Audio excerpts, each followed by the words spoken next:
Beberapa hari yang lalu kita dikejutkan dengan bencana alam yang tidak tanggung-tanggung. Tsunami, gempa bumi, disertai dengan lumpur yang berjalan. Badan Penanggulangan Bencana Nasional mencatat tidak kurang dari 5.000 orang menjadi korban jiwa dari bencana ini. Semua para ahli berbicara, ahli geologi berbicara, ahli lingkungan berbicara, kemudian ahli agama pun berbicara. Kita orang awam tidak masuk akal dan berkata, kenapa bisa? Bisanya begitu. Kok kenapa ini terjadi? Macam-macam analisis kita. Barangkali seorang ahli geologi menjelaskan selogis-logisnya. Katanya tidak masuk akal. Bagaimana tidak masuk akal? Kalau Allah yang mau, segalanya bisa terjadi. Jangankan yang punya sebab, jangankan yang masuk akal, yang tidak masuk akal saja bisa terjadi kalau Allah mau. Tak masuk akal perempuan bisa hamil tanpa pernah disentuh laki-laki. Ilmu biologi kedokteran menjelaskan, mana bisa perempuan hamil kalau tidak pernah disentuh laki-laki? Itu kata ilmu. Tapi kalau Allah yang mau, Siti Maryam, wanita suci, tidak pernah disentuh laki-laki, hamil melahirkan Isa alaihissalam. Tak masuk akal. Kalau Allah mau, terjadi. Bagaimana bisa bergempa? Kita orang Sulawesi Selatan rasa aman. Kenapa? Para ahli geologi berkata, Sulawesi masih jauh. Bos, biar masih jauh kata manusia. Kalau Allah mau, nak goncang-goncang sedikit, mati kita. Tidak ada istilah. Nah, kalau begitu, saya tidak membahas masalah ini. Kenapa bisa terjadi? Karena dalam Al-Quran, musibah, bencana, gempa dan sejenisnya tidak akan terjadi kecuali diundang. Bahasa agamanya, bahasa Qurannya, musibah itu datang karena diundang oleh manusia. Apa penyebab datangnya musibah? Saya tidak bahas melalui ilmu teknologi, tapi saya mencoba memperjelaskannya dari Al-Quran sebagai sumber ilmu pengetahuan umat Islam. Ini tidak ada hubungan dengan geologi. Ini hanya pedoman buat orang beriman. Kalau Bapak percaya berarti Bapak termasuk orang beriman. Kalau Bapak bilang tidak ada hubungannya berarti Bapak pura-pura beriman. Apa landasannya? Silahkan buka Al-Quran, surah Al-Imran ayat 112. Setidaknya dalam Al-Quran itu didapati informasi ada 4 penyebab datangnya musibah yang menyebabkan sebab datang bencana alam ini. Undangan itu datang gara-gara apa? 1, kata Al-Quran, yakfuruna bi ayatillah. Mereka kufur terhadap ayat-ayat Allah. Mereka dustakan ayat-ayat Allah. Menurut orang Islam ada 2 ayat Allah. Ayat tertulis dan ayat tercipta. Ayat tertulis Al-Quranul Karim. Ayat tercipta lingkungan alam. Bagaimana sikap manusia khususnya bangsa Indonesia terhadap ayat-ayat Allah? Coba ngaku beriman, ngaku ketuhanan yang Maha Esa. Bahkan ditulis, dideklarasikan dalam Undang-Undang Dasar Republik Indonesia. Konstitusi kita mengakui dengan rahmat Allah yang Maha Kuasa. Atas berkat rahmat Allah kita merdeka. Tapi apa kelakuan bangsa Indonesia? Azan, pembacaan ayat suci di Quran dianggap mengganggu. Coba Al-Quran, katanya kita umat beragama, katanya kita percaya kepada Tuhan yang Maha Esa. Kok bisa-bisanya pengajian mengganggumu? Kok bisa-bisanya suara azan membuat kau risih? Gimana Allah tidak marah? Hasilnya bilang, kan ditahu itu jadwal. Namanya juga, jangan terlalu keras. Ya namanya panggilan pasti dikeras. Allahu Akbar, Allahu Akbar. Ya namanya panggilan pasti dikeraskan. Kalau dikecilkan, bukan namanya panggilan Pak, si bicie. Dasat, dipanggil. Dasat. Nah, itu baku bici namanya itu. Apabila kufur terhadap ayat-ayat Allah, maka itu salah satu penyebab datangnya undangan musibah. Nah, berikutnya itu ayat Quran. Kalau ayat yang tercipta, mari kita lihat perlakuan kita terhadap sumber daya alam kita.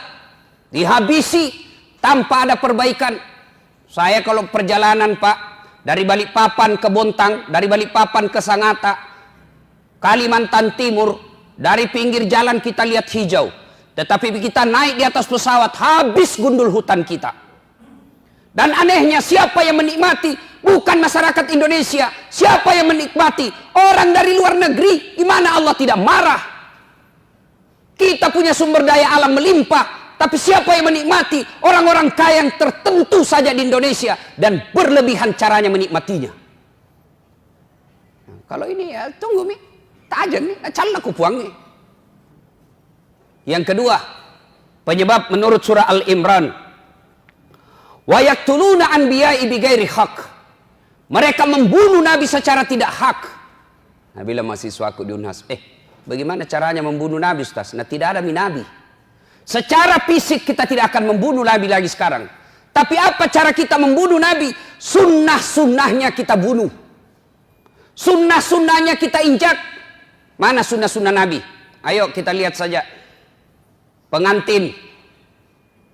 Jelas-jelas Nabi menjelaskan, kau makan dan minum duduk, karena makan dan minum berdiri adalah cara seperti setan. Tapi apa yang terjadi di tengah-tengah kita? Gedungnya Islamic Center, pengantinnya bapaknya haji dua-duanya, turut mengundang alim ulama. Tapi apa yang terjadi ketika pesta pengantin? Standing party. Dan kita bangga dengan itu. Pantas sunnah-sunnah Nabi kita injak-injak. Masih berkaitan dengan pengantin. Ini riolo ugi mangkasae masiri kiko anak tak sibau rani. Malu kita kalau anak kita belum menikah sama laki-laki. Tapi apa, lihat Pak, tinggi sekolahnya bapaknya, profesor doktor bapaknya, tokoh masyarakat bapaknya. Kita lihat undangan pengantinnya, belum ijab kabul anaknya sudah baku peluk fotonya di undangannya. Jangan lihat Pak. Yang mengundang tinggi sekolahnya, tokoh masyarakat, disegani, terpopuler di suatu kampung. Tapi lihat undangan pengantinnya anaknya, belum pi ijab kabul sudah baku peluk. Dikasih bodoh-bodoh sama fotografer. Ya, maju-maju kok sedikit.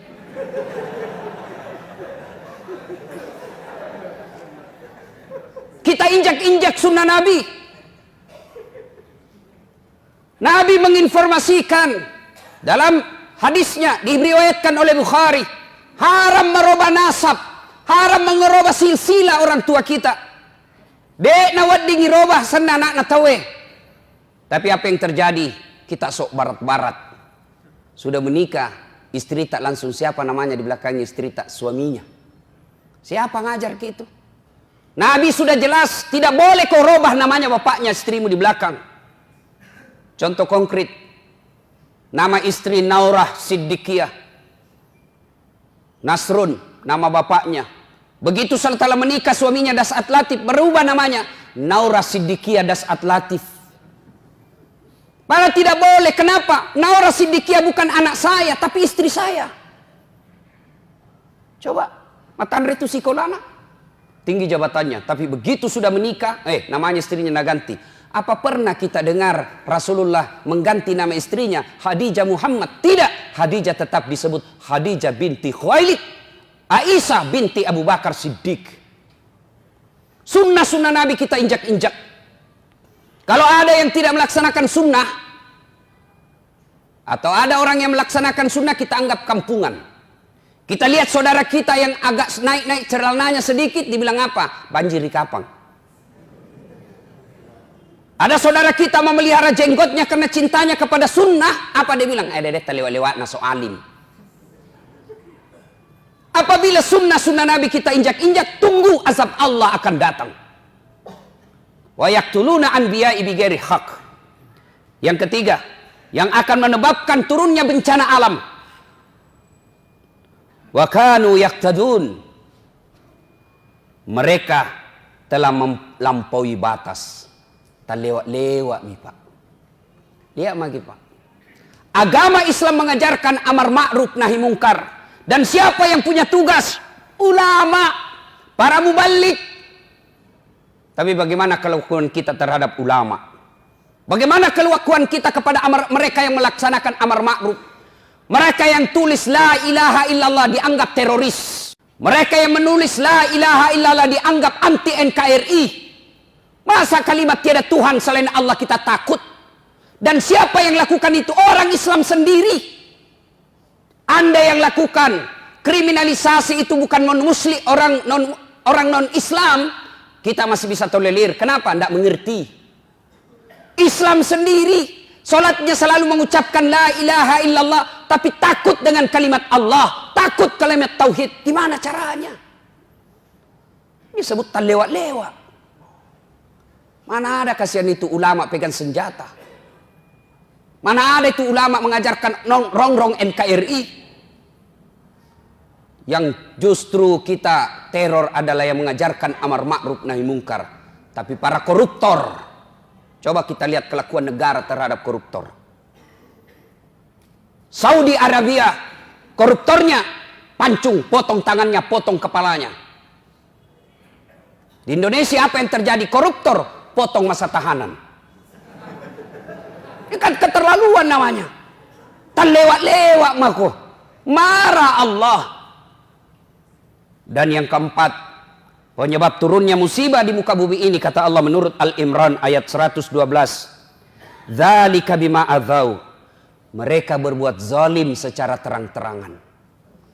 Mereka berbuat dosa secara terang-terangan. Sekarang dosa sudah tidak dianggap lagi sesuatu malu. Beberapa kali saya masuk warung kopi. Karena ajak teman saya ngajak. Oke lah, nanti dibilang Ki sombong kalau diajak tidak datang. Saya datang, miris hati saya. Kok ada Bugis Makassar? Budaya kita siri. Budaya kita Matandre siri. Kok ada perempuan tidak malu-malunya merokok di depan umum. Yang membuat saya miris merokok di depan umum karena dia pakai jilbab. Dan itu kita anggap biasa. Ini kan sudah terlewat-lewat. Kita orang Bugis Makassar, makun raye, ipaka lebih, makun raye, matandre onronna. Tapi kok bisa-bisanya pakai jilbab dengan rapi di depan laki-laki, orang banyak meliriknya, dia santai dan merasa tidak malu merokok di depan umum pakai jilbab. Ini yang disebut zalika bima adzau. Mereka berbuat zalim secara terang-terangan. Belum lagi pembuat dosa. Dosa zina secara terang-terangan. Mereka secara terang-terangan membuat komunitas. Tidak malu deklarasikan dirinya. Riolo makadete sama siri-siri kok mapigau salah. Sekarang apa dia bilang? Biasa nih. Dulu kalau ada perempuan hamil diusir dari kampungnya. Masuk kok upaka siri kasih di kampung. Bapak rela dia buang anak gadisnya. Untuk apa? Karena dianggap membuat aib buat keluarga. Sekarang apa? Nyata-nyata hamil 7 bulan, pesta besar-besaran. Kejadian-kejadian seperti ini, itu yang membuat azab Allah cepat datang. Lalu orang bilang begini, kalau negara barat bagaimana Ustaz? Lewat-lewat itu. Jepang lah misalnya. Oh jangan salah Pak. Jepang itu, saya sudah berapa kali ke sana, akhlaknya tinggi Pak. Tidak ada tukang tipu. Pejabatnya baru dituduh korupsi, mundur dan bunuh diri. Kita sudah tertuduh, bahkan terponis, bahkan terpidana, sudah terbukti, sudah dipenjara, tidak malu jadi caleg.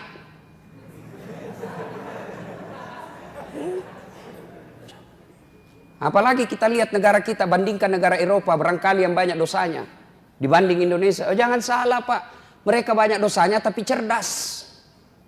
Punya teknologi yang bisa mengantisipasi bencana alam. Beberapa saat yang lalu ketika terjadi angin taifun di Jepang, saya ada di sana Pak.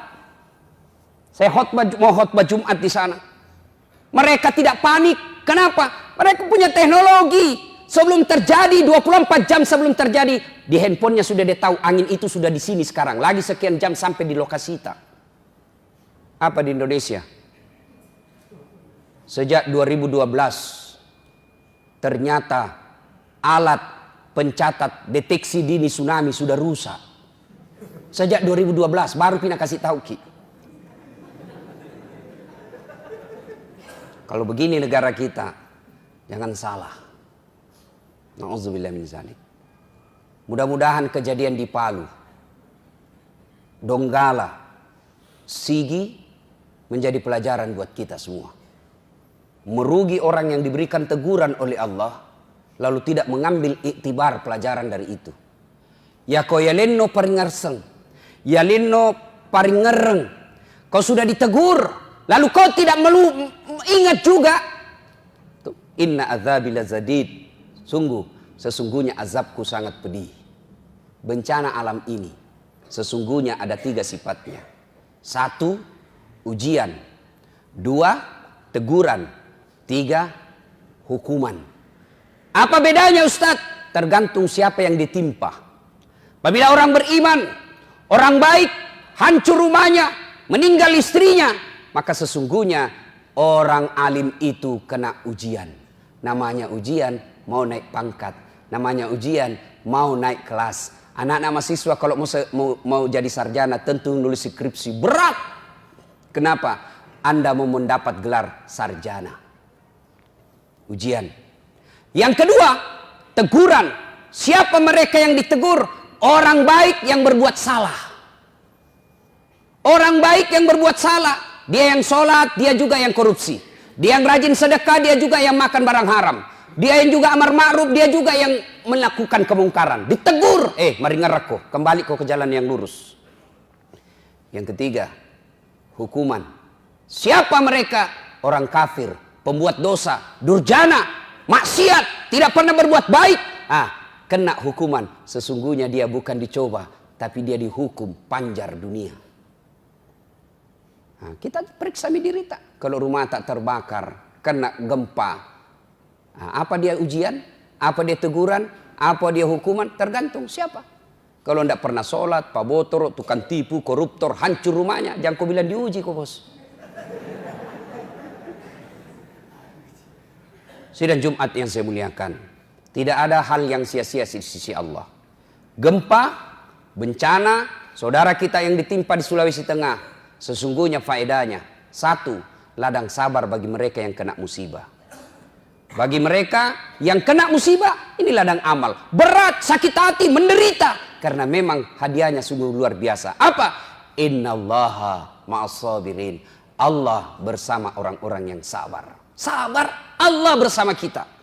Kena musibah, hancur rumah, keluarga berantakan. Tapi sabar. Dia hanya mengucapkan, Inna lillahi wa inna ilaihi rajiun. Segalanya datang dari Allah, segalanya akan kembali kepada Allah. Saya sabar, maka hadiahmu apa? Bersama dengan Allah. Bapak saja bersama gubernur kita sudah selfie-selfie. Kirim semua teman, saya lama gubernur. Ini bersama dengan Allah. Yang kedua hikmah dari ini, kita mengambil sisi positifnya. Introspeksi diri buat bangsa Indonesia. Mari ngerak kok bos, aja mutan liwat-liwat. Dan yang ketiga, bagi kita yang tidak kena seperti orang di Makassar ini, apa faedahnya? Faedahnya adalah uji kesetiakawanan sosial. Mana itu yang teriak-teriak selama ini? Saya NKRI, saya Pancasila. Buktikan itu. Dengan cara apa? Mari gotong royong membantu mereka. Ladang amal buat kita untuk toleran, untuk saling tolong menolong, membantu mereka meringankan bebannya. Setidaknya bantu mereka dengan doa, setidaknya bantu mereka dengan sangka baik. Mudah-mudahan ada manfaat, lebih dan kurangnya mohon dimaafkan. Nun wal kalami misrun, billahi fi sabilil haq, barakallahu li wa lakum wa izza'il mu'minin, innahu huwal ghafurur rahim.